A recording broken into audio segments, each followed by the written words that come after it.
Hey everybody, this is Pelvis. Welcome to another edition of This Day in Rock and Roll History.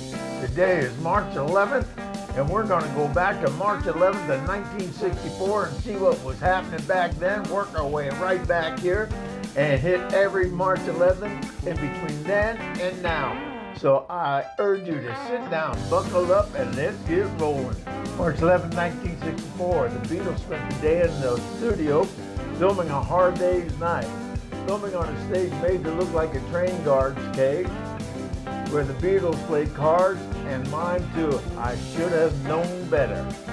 March 11, 1965, Tom Jones was at top of the UK charts with I Should Have Known Better, the Welsh singer's first of 16 UK top 40 hits during the 60s. Come on, Tom.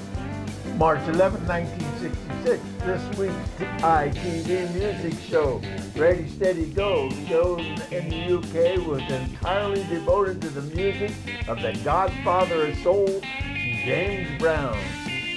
March 11, 1966, the Otis Redding version of Sittin On the Dock of the Bay went gold in the US, 3 months after the singer was killed in a plane crash, recorded just days before his death. Shame about that.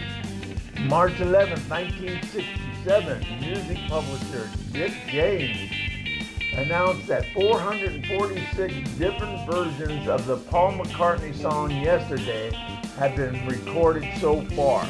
That was 1967. Wow. March 11, 1970, Deja Vu, the first album by Crosby, Stills, Nash Young, was released.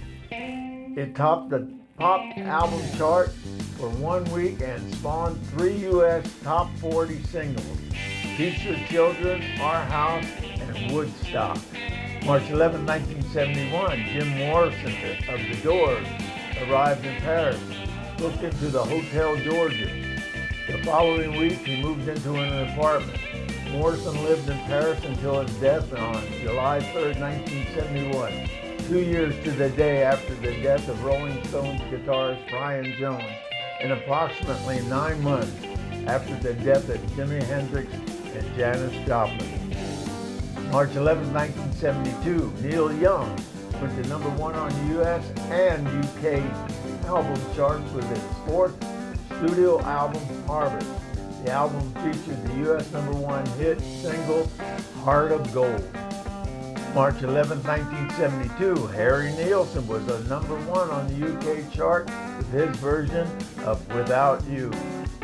March 11, 1975, the original soundtrack, the 3rd album by NCC, was released. It featured the worldwide multi-million selling single, I'm Not in Love, notable for its innovative and distinctive backing track, composed mostly of the band's multi-track vocals.